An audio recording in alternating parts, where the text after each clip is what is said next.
Hello students, welcome back to the part 2 of chapter 1 chemical reactions and equation of class 10th and हमने last videos छोड़ी थी हमारी endothermic reaction के ऊपर। Today's topic is balanced chemical equation. एक balanced chemical equation क्या होती है उसके बारे में हम पढ़ेंगे।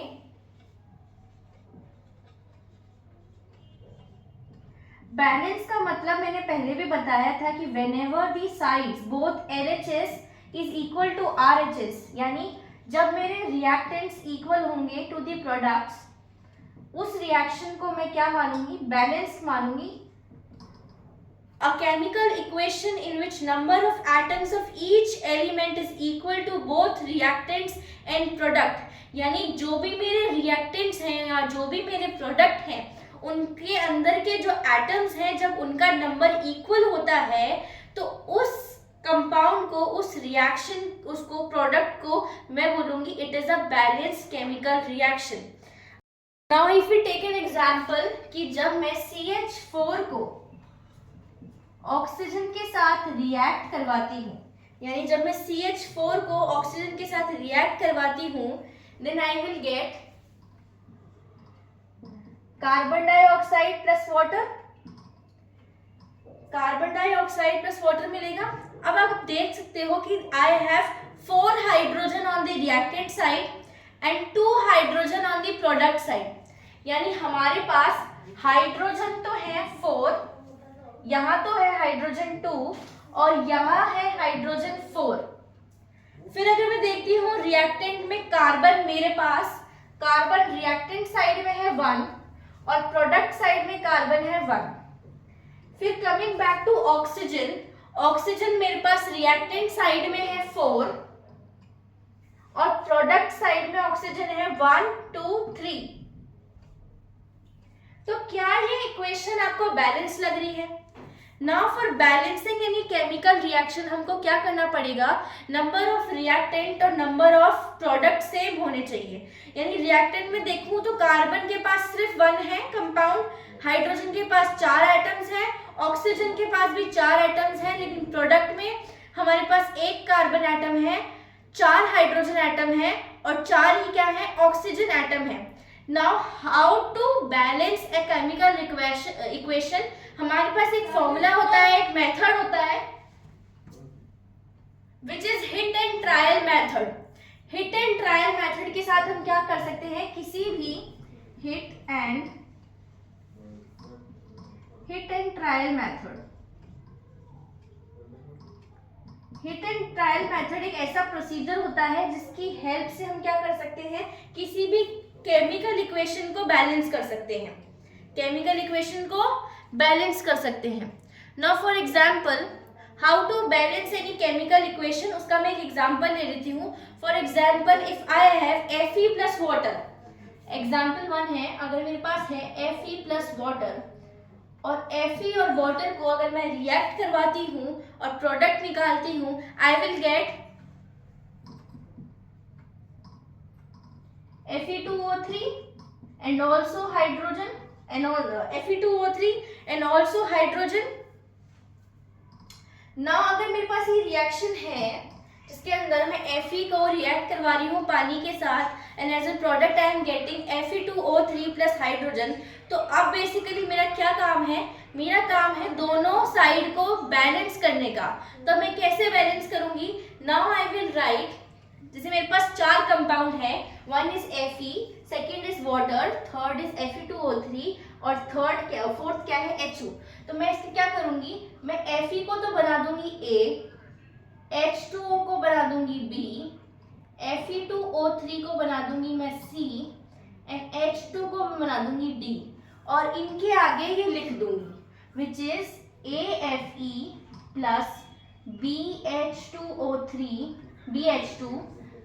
on reacting CFE2O3 plus DH2। Now after writing this, अब हमको क्या करनी है, एक टेबल बनानी है इन तरफ which is 1 for the reactant and second for the product.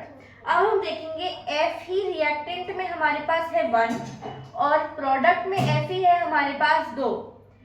H यानी हाइड्रोजन हमारे पास रिएक्टेंट में तो है 2 और प्रोडक्ट हमारे पास, प्रोडक्ट में है हमारे पास 2।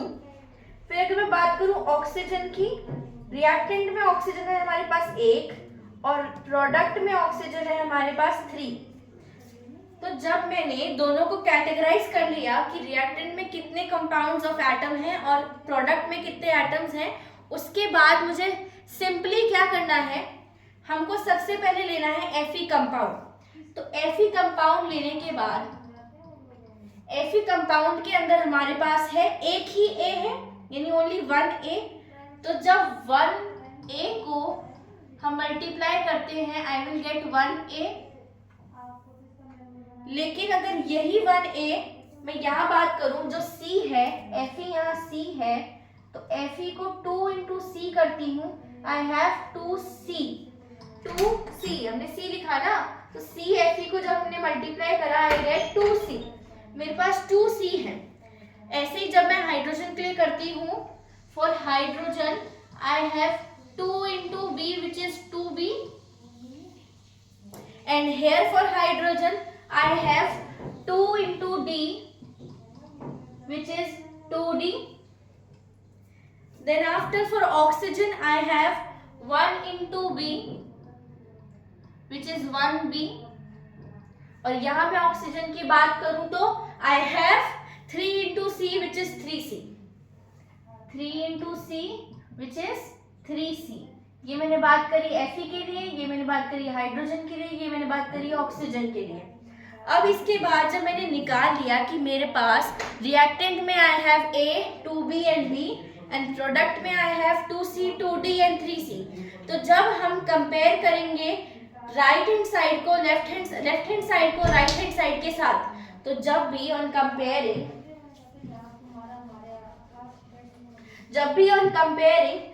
लेफ्ट हैंड साइड को लेंगे विच इज 1A को, जब हम कंपेयर करेंगे 2C से, 1A को 2C से कंपेयर करने के बाद हमने क्या देखा, हमारे पास A एक ही है। Now on comparing the left hand side to the right hand side, अगर मैं Fe की बात करूं, I have A is equals to 2C, तो C is equals to A upon 2, C is equals to A upon 2. Now for example, like if I put A is equals to 1, 1 से शुरू होती है ना value, अगर मैं A की जगह 1 रख दूं तो C की वैल्यू क्या हो जाएगी, 1 upon 2। C की वैल्यू क्या हो जाएगी हमारे पास, 1 upon 2 हो जाएगी। यानी जो हमारा C प्रोडक्ट है that will be converted into 1/2, and 1/2 को जब हम 2 से इक्वल करेंगे I will get 1। तो अगर मैं यहाँ बात करूं तो C मेरे पास कितना आ चुका है, 1/2 आ चुका है। अब मैं C के अलावा बाकी चीजों को भी सॉल्व कर लेती हूँ। Now if I compare 2B with 2D, अगर मैं 2B को 2D से कंपेयर करूं, तो 2B को जब 2B से मैं कंपेयर करती हूँ तो 2 से 2 कैंसिल, और B किसके इक्वल हो जाएगा, D के। B किसके इक्वल हो जाएगा, D के। नाउ नेक्स्ट टाइप में अब मैं कंपेयर करूंगी B को 3C से। जब मैंने B को 3C से कन्वर्ट किया तो हमारे पास 3 की वैल्यू पहले से आ चुकी थी। जब मैं B को 3C से कन्वर्ट कर रही हूँ तो हमको पता है जो C की वैल्यू है वो क्या है, 1/2। तो B is equals to 3 into 1/2 which is, तो B की वैल्यू कितनी हो जाएगी, B की वैल्यू क्या हो जाएगी हमारे पास, 3/2। नाउ हमको पता है B की वैल्यू 3/2 है, तो B की वैल्यू अगर 3/2 है और B अगर D के इक्वल है तो D की वैल्यू भी कितनी हो जाएगी, 3/2। तो हमारे पास क्या है कि सबकी वैल्यूज आ चुकी हैं। अब इन वैल्यूज का क्या मतलब है, हमारे पास सबकी वैल्यूज आ चुकी हैं which is A, B, C, D, 4 compounds हैं। A की वैल्यू है 1, B की वैल्यू है हमारे पास 3/2, C की वैल्यू है हमारे पास 1/2 and same as B, D की वैल्यू हमारे पास क्या आई थी, 3/2। लेकिन हमारी पिछली वैल्यूज क्या थी, हमारी पिछली वैल्यूज थी विच इज 2, 3, 1 एंड 3। ये थी हमारी पिछली वैल्यूज। तो अगर मैं इन दोनों वैल्यूज को 2 से मल्टीप्लाई कर देती हूँ, सो ऑन मल्टीप्लाइंग, तो मेरे को क्या करना पड़ेगा, 2 की जगह क्या रखना पड़ेगा, द सेम कंपाउंड एज 1। तो नाउ मेरी जब रिएक्शन बन के आएगी मेरे पास, that reaction will be form as 2Fe plus 3H2O, 2Fe plus 3H2O, Fe2O3, Fe2O3 plus hydrogen, उसके भी 3 atom. Now the reaction is balance. अब रिएक्शन क्या है, हमारी बैलेंस है। तो हमने क्या किया, हमने बेसिकली ए बी सी की पहले जो वैल्यूज थी उनको कंपेयर किया। कंपेयर करने के बाद नई वैल्यूज निकाली। नई वैल्यूज निकालने के बाद हमने ए बी सी की जगह वो वैल्यूज रख दी जो हमने कंपैरिजन के बाद निकाली थी। Now this is our balanced equation. और ऐसे ही हम इक्वेशंस को क्या करते हैं, बैलेंस करते हैं। अब हम एग्जाम्पल नंबर 2 लेते हैं। हमारा एग्जाम्पल नंबर 2 है विच इज, अगर मैं CH4 को ऑक्सीजन के साथ रिएक्ट करवाती हूँ, अगर मैं CH4 को ऑक्सीजन के साथ रिएक्ट करवाती हूँ, मेरे पास क्या आता है, एक तो मेरे पास आता है कार्बन डाइऑक्साइड और दूसरा आता है मेरे पास पानी। अब मुझे बेसिकली क्या करना है, इस रिएक्शन को मुझे करना है बैलेंस। तो हिट एंड ट्रायल मेथड से हम इस रिएक्शन को बैलेंस करेंगे। हमने पहले सीखा था हिट एंड ट्रायल बैलेंस में सबसे पहला फर्स्ट स्टेप क्या होता है, हमको नंबर ऑफ रिएक्टेंट्स और नंबर ऑफ प्रोडक्ट्स को इक्वल करना है। तो सबसे पहले हमको क्या करना पड़ेगा, ये रिएक्शन है, हर कंपाउंड के आगे हम ABCD लिख देंगे। A CH4, B O2, C CO2 plus D H2O। अब ये लिखने के बाद हमको क्या करना है, रिएक्टेंट्स और प्रोडक्ट्स निकालने हैं। तो जब हम रिएक्टेंट्स निकालते हैं, हमको रिएक्टेंट निकालना है और हमको प्रोडक्ट निकालना है।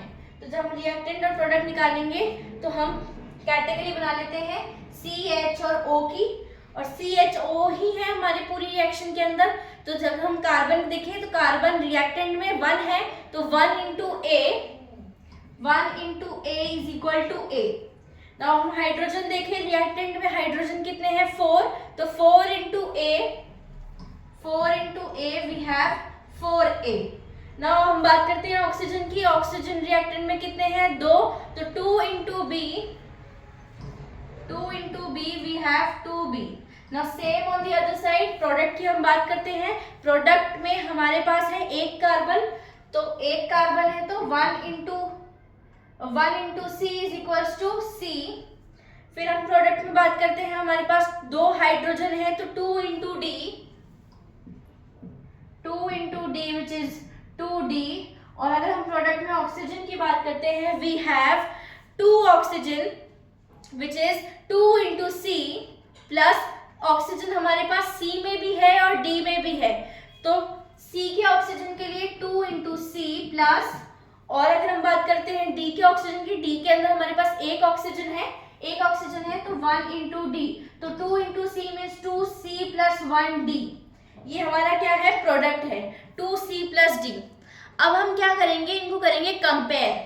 Now how we can compare, तो ऑन कंपेयरिंग, जब हम इसका कंपैरिजन करते हैं,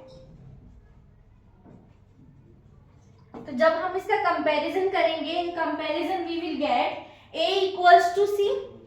A कैसे इक्वल होगा C के, A इक्वल्स टू C।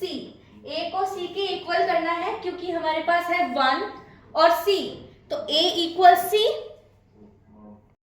यानी अगर हमारे पास A की वैल्यू 1 है तो C की वैल्यू भी कितनी हो जाएगी, 1 हो जाएगी। और अगर मैं बात करती हूँ 4A को, अगर जब मैं 2D से इक्वल करती हूँ, यानी on comparing 4A to 2D, 4A को जब मैं 2D से कंपेयर करती हूँ, व्हाट आई गेट, A की वैल्यू है हमारे पास 1, तो ये 4 एज इट इज रह जाएगा। और 2D की बात करती हूँ, which means D is equals to 4/2, which means 4/2, which means D is equals to 2, तो D की वैल्यू हमारे पास कितनी आ गई है, 2। On comparison we get D की वैल्यू विच इज 2। अगर तीसरी चीज में कंपेयर करती हूँ which is 2B is equals to 2C plus 1D।